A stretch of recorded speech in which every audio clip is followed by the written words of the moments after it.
Millie's Welcome to Cinema Bites. I'm never gonna die!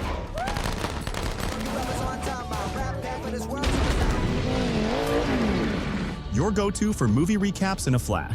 Big twists, epic moments, all in just minutes. The movie begins in Free City with a man descending from the sky wearing sunglasses. We learn that in this city, anyone wearing sunglasses possesses superpowers. These individuals don't care about others and do whatever they want because the laws don't apply to them. We see this man shooting at the police and destroying their car, then casually escaping as no one can do anything to stop them. We are then introduced to an ordinary man named Guy, who wakes up in the morning to start his routine job at the bank. He always wears the same outfit, and despite living in a city full of crime, he loves his city. He buys the same coffee every day and meets his best friend Buddy, who works as a security guard at the bank where Guy is employed. The two witness a robbery in progress but act normally since this happens daily. Guy is always cheerful despite seeing so much crime around. He believes he has everything in life except for one thing, the love of his life. He thought he'd never find someone he truly loved. Suddenly, criminals break into the bank, and Buddy, the security guard who is supposed to act, simply drops his weapon and lies on the ground with Guy. They chat while waiting for the robbery to end. Guy describes his dream girl to Buddy. Meanwhile, in another part of the city, we meet a woman named Molotov, wearing sunglasses, meaning she's a superhero. She talks to someone about a map she wants, takes it from him, kills him effortlessly, and walks through the city to her next destination. Guy and Buddy finish their work and happen to see Molotov. Guy is mesmerized by her beauty and freezes in place, telling Buddy, "That's my dream girl." Guy decides to approach her, but Buddy tries to stop him, saying, "She's wearing sunglasses. People like her don't talk to ordinary folk." But Guy insists on trying. As he crosses the street, a train hits him and he disappears. We then discover that Free City and this world are just a game played by a girl named Millie, who created the character Molotov to look exactly like her. Millie has to log off the game because the cafe she's in is closed. The next day in the game, Guy wakes up to start his routine, but this time, instead of ordering his usual coffee, he asks for a cappuccino as a change. Everyone around him is surprised and stares at him. Feeling uneasy, he tells the waiter he wants his regular coffee. At the bank, the same gang arrives to rob it again. Guy sees the woman he's infatuated with crossing the street. Buddy reminds him that he tried talking to her yesterday but failed, saying you can't talk to people wearing sunglasses. Guy decides to confront one of the robbers and asks for his sunglasses. A real-life girl is playing as this robber. When Guy tries to take the sunglasses, the robber punches him, knocking him down. But Guy doesn't give up. He manages to kill the robber with their weapon and takes the sunglasses, increasing his chances of talking to Molotov. When Guy puts on the sunglasses, he sees life completely differently, with massive signs and labels everywhere. He notices a first aid kit on the ground, but when he removes the sunglasses, it disappears. Touching the kit heals him completely, including the injury from the robber. He walks around the city to explore this new world and sees a boy who dies in an accident. After the boy's death, the money he had floats in the air, and Guy collects it, surprised to see his bank balance increase. Meanwhile, in the real world, we meet a man named Key, who works at a company called Tsunami, the creators of Free City. We learn there's a glitch in the game caused by Guy, because Guy is a non-playable character, NPC, and not controlled by any player. Keys tries to access the game's code to delete Guy, but strangely, he can't find Guy on the game's server. He shares this with his colleague Mouse, who suggests that someone might have hacked the game. However, Keys is certain that's not the case. They decide to enter the game with new characters to talk to Guy. At that moment, Guy is buying new shoes and wants to enter a place Molotov had gone to. Keys and Mouser arrive in a police car and speak to him, asking him to reveal his true identity so they can delete him from the game. Guy doesn't understand their words and they think he's lying. They try to shoot him, but Guy escapes, hiding in a construction site. They follow him there, attempting to kill him. Guy discovers he has a new superpower in his shoes, allowing him to jump 3 times high. He initially struggles to use this power but eventually makes a high jump, landing on top of the building. Keys and Mouser, being game developers, modify the construction site to add stairs for themselves. Guy runs across a suspended bridge, trying to grab a hanging rope but fails and falls. He activates a shock-absorbing ability, creating a bubble. That cushions his fall. He lands safely on the ground, thinking he's escaped. But Keys and Mouser hit him with their car, sending him flying. They assume they've killed him, but Keys notices the NPC count in the game hasn't decreased, meaning Guy is still alive. Keys seems unhappy working for this company, especially under its boss, Antoine. We flash back to 6 years earlier, learning that Keys and Millie worked together on a game called Life Itself, which had a concept similar to Free City. The two were in an interview discussing their game. Millie developed the AI while Keys coded the game. Antoine was supposed to buy their game's design. Millie is revealed to be the real-life version of Molotov, the character Guy is infatuated with. Returning to the present, Keys goes back to his home. He is surprised to find Millie at his house. Millie was blaming him for working at Antoine's company because it turned out that Antoine had stolen the game's programming from Keys and Millie and didn't pay them any money. However, Keys worked for him because he convinced himself that Antoine didn't steal anything from him, thinking it was just a coincidence of idea. But Millie told him otherwise, saying he stole their idea and programming, changed some details, and turned it into a silly game. She asked, "How can you work for his company? I want you to help me so we can take revenge on him." She also said, "I found evidence in the game that will help us defeat Antoine." But Keys refused to help her because he didn't want to risk losing his job. So she had no choice but to continue her mission alone. The next day when he woke up, he promised himself that everything would change that day. He decided to wear something different this time. Meanwhile, she was playing as her character, Molotov, and wanted to go to the castle that was marked on the map she had taken earlier because there was a videotape she wanted. When she reached the castle, she saw that the place was heavily guarded. Suddenly, Guy arrived next to her. She got nervous, knocked him down, and asked, "Who are you?" He replied, "I was watching you from the train because I wanted to get to know you." Suddenly, the guards started attacking them. A fierce exchange of fire broke out between Millie and the guard. Afterward, Millie pulled out a gun and opened a portal to another place. They entered the portal, escaping and reaching a different place, which turned out to be Millie's weapon storage. Guy was surprised to see all the weapons and motorcycles she had. Millie thought a real person was playing as Guy and didn't know that Guy was just a secondary character in the game that no one played at. He told her that he wanted to help her with her mission. She replied, "You can't because your level in the game needs to be high. For example, I'm at level 195, but you're still at level 1. He asked how he could level up.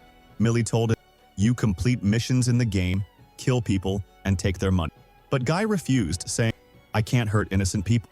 She was very surprised by his words and said, "If you don't want to kill people, you can help them, save them from robberies and killings, and steal weapons from bad people. That will increase your level in the game. When you reach level 100, I'll let you help me with my mission." Guy agreed and left. The next day, he went out into the street, put on the glasses, and started trying to complete mission. When he got shot and died, he woke up the next day as if nothing had happened. Guy began doing good deeds, helping people. At first, the people in the game didn't pay much attention to Guy because he was a secondary character, so they didn't consider him important. Amazingly, Guy started becoming famous in the real world.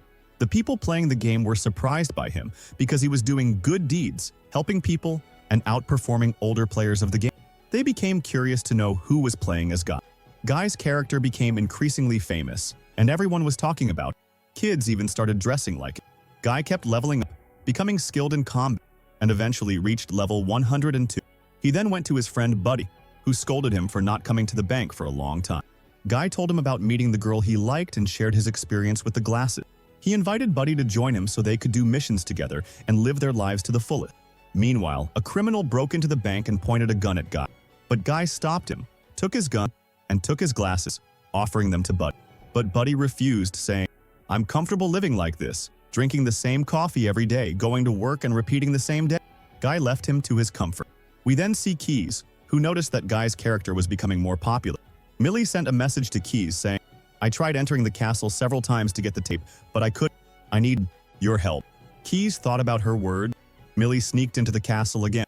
Keys agreed to help her and communicated with her through a headset. He manipulated the game settings, opened the door for her, and told her, "You have 5 minutes before any players notice you." Millie entered the garage and Keys told her, "The tape you're looking for is on the left." Millie took the tape and was leaving, but the alarm went off because she had stolen the tape. Guards appeared and the tape fell from her hand. Millie hid and tried to fight them off but failed. The guards surrounded her, but Guy arrived, stormed the place, and easily defeated the guard. Millie was surprised to see him. She was about to take the tape when more guards appeared, dressed as samurai. Millie told Guy, "Try not to die," and the fight began. Keys was confused about who Millie was talking to because he couldn't see anyone with her in the game. Millie performed impressively, fighting fiercely. Guy was amazed by her strength and admired her even more. Someone almost killed him while he was distracted, but Guy handled it. Afterward, the two got on a motorcycle, and Millie shot the guards with her gun. But more guards arrived, so Guy drove and escaped with Millie. Millie failed to retrieve the tape. In the real world, Antoine arrived at his company and ordered the employees to improve the Free City game, release an update, and make Guy's character playable for users. He wanted to capitalize on the popularity that Guy's character had gained. Keys sat down, trying to figure out who Guy was. Back in the game, Guy took Millie to his storage, which was filled with cars and weapons, just like Millie's storage. He told her, "I followed your advice and leveled up." Millie was amazed that he had achieved all of that in such a short time. She asked, "Who are you in the real world and what do you do for work?" Guy didn't understand her question and kept saying, "My name is Guy, and I work at a bank." Millie thought he was joking. Guy took her out for ice cream, and they walked together. Millie began to admire Guy's genuine personality and wanted to meet him in the real world. Still unaware that Guy was just a secondary character in the game, they grew closer, and Millie shared stories from her childhood. Guy confessed his love for her. Millie developed feelings for Guy, told him her real name, and said she wanted to meet him in the real world before leaving. Keys finally accessed Guy's programming and discovered the story behind his character. He went to meet Millie and told her, "You were right. Antoine stole the program, the artificial intelligence we created, and my proof is the character Jay. Jay evolved and became a character that acts on its own through artificial intelligence, which is the AI we provided. The development Jay is undergoing is proof of my word." Millie is happy with Key's words and his discovery of the truth, but she is shocked to learn that Jay is not a real person and is just artificial intelligence because she had truly fallen for Jay. She tells him that she kissed Jay and feels upset that her first kiss turned out to be with a game character. Keys tells her there's a problem they're facing. Antoine has ordered the employees to update the game within 2 days, turning Jay from a secondary character into a playable one. This is a disaster because, in doing so, Jay's codes will change, and they won't have proof that Antoine stole their work. So they must act within the next 48 hours and prove Antoine stole their work without mentioning name. Millie decides to talk to Jay and explain the reality to him so he can save himself. Millie tries to explain to him that this world is just a computer game, and this entire city is a game. She tells him that she and the other characters are real people in the real world, but he is just code and not a real person. She shows him old footage of himself, and Jay feels upset and frustrated upon hearing this. Millie tries to explain that the game will be updated in 2 days, and he will disappear. Jay is distressed that all of this turned out to be an illusion, and that he and Millie are not alike. He walks away, deeply saddened, and runs to the beach, throwing a rock into the water. But here, he discovers that the sea is not real, and there is a barrier between him and the water. He returns to the street, screaming and telling people that this world is fake. Jay gets into an accident where 2 cars hit him. After recovering from his injury, he goes to Buddy's apartment. He asks Buddy what he would do if he found out he wasn't a real person. Buddy replies that he wouldn't be upset as long as he's happy and living his life the way he wants, with a friend and a job. Jay feels motivated after hearing this and asks for Buddy's help to break into the castle to retrieve the video and hand it over to Millie. Buddy agrees, and they go to the castle. They manage to enter easily because Buddy knows the castle guards and befriends them.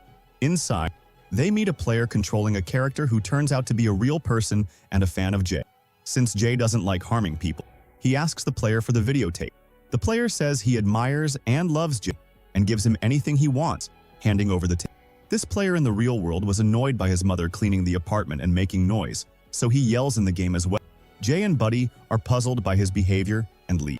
Jay goes to Millie to give her the tape, but Millie wasn't on her computer at the time, so her avatar, Molotov Girl, was stationary and not moving. Jay becomes very worried about her and asks her to wake up. After a few seconds, Millie moved, and he gives her the tape, making her very happy. In the real world, people are increasingly influenced by Jay, deciding to do good missions instead of theft and murder missions, taking Jay as their role model. Antoine enters the company furious because players, out of their love for Jay, have ignored the game update and are playing the old version. The company's sales have dropped by 60%.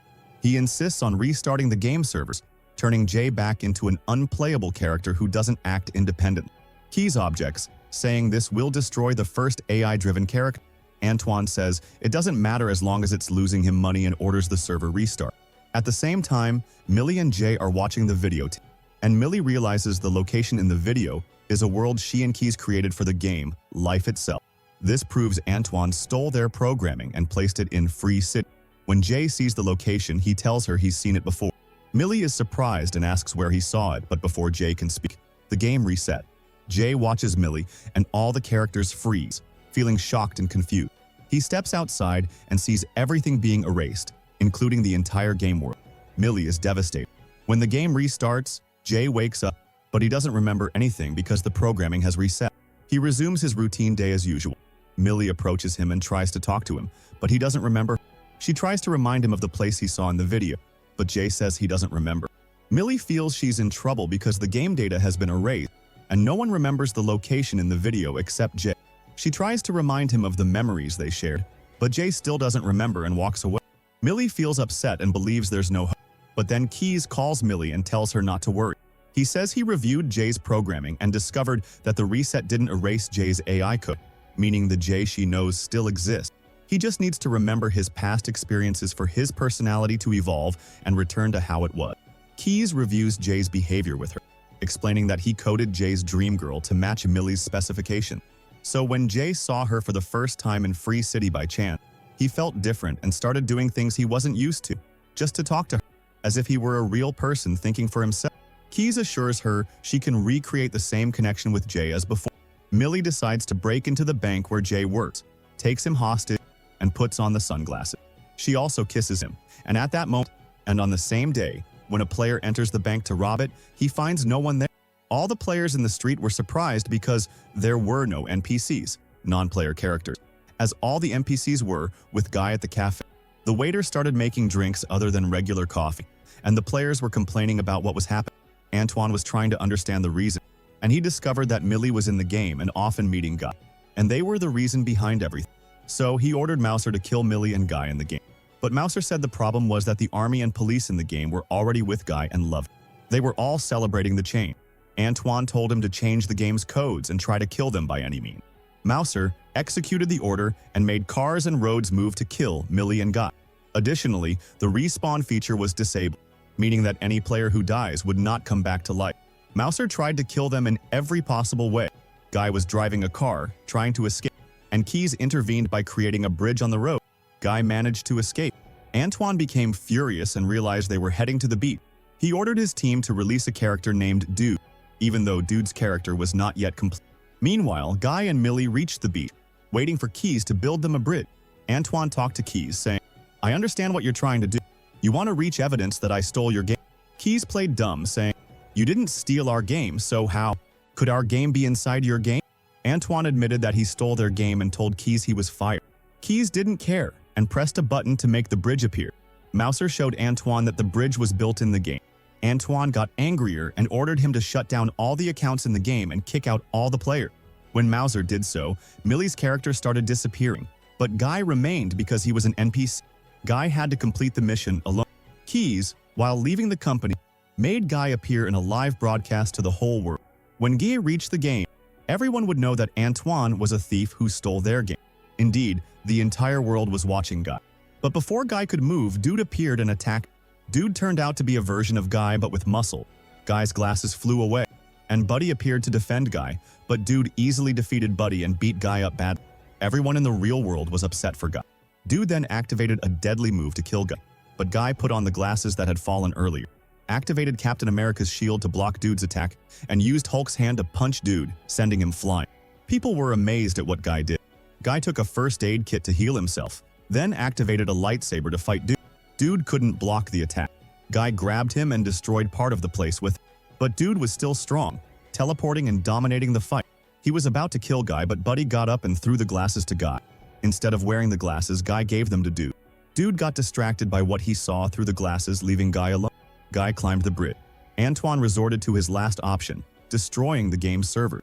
When Keys found out, he sent a message to Millie, telling her to go to Tsunami Company and stop Antoine. Antoine destroyed the first server, causing the Free City and its characters to start disappearing. Guy saw his dear friend Buddy die. Buddy told him, "This was the best day of my life, and it was an honor to know you." After that, Guy ran and crossed the barrier before being erased. He reached the Life Itself game and was amazed by its world. Antoine was about to destroy the last server, which would erase Guy, the Life Itself game, and the remaining characters. But Millie appeared just in time, offering him a deal to give her what was left of Free City with its characters. In return, he could keep the programming codes and profits he made from the game, letting her build a new game while he could continue creating sequels for Free City. Antoine agreed to the deal because he loved money. Later, it was revealed that Free City 2 sales were very low due to programming flaws and game issues. Antoine was arrested after his company went bankrupt, leaving him in debt. He had stolen the programming of Life Itself. Millie, Keys, and Mouser created a new game called Free Life, making it a peaceful game with missions focused on good deeds instead of theft and killing. The game achieved high sales and many people bought it. Keys invited Millie out for coffee, but she declined and entered the game to meet Guy. She explained to him that she couldn't live in the game forever. Guy understood her perspective and supported her, confessing his love for her. He told her, "I understand that my feelings for you are just programming. Someone wrote that programming." Millie focused on Guy's words and remembered that Keys had written Guy's programming, making his dream girl based on her. She played a video of Keys saying, "I designed Guy to make you his dream girl, just as you are my dream girl. I added Guy's love for the sea, ice cream, and coffee, just like you love those things." Millie was happy and realized that Keys had loved her all along.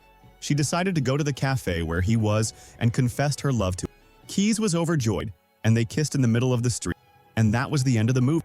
Don't forget to like, subscribe to the channel, and activate the bell to receive all new updates. See you in the next video.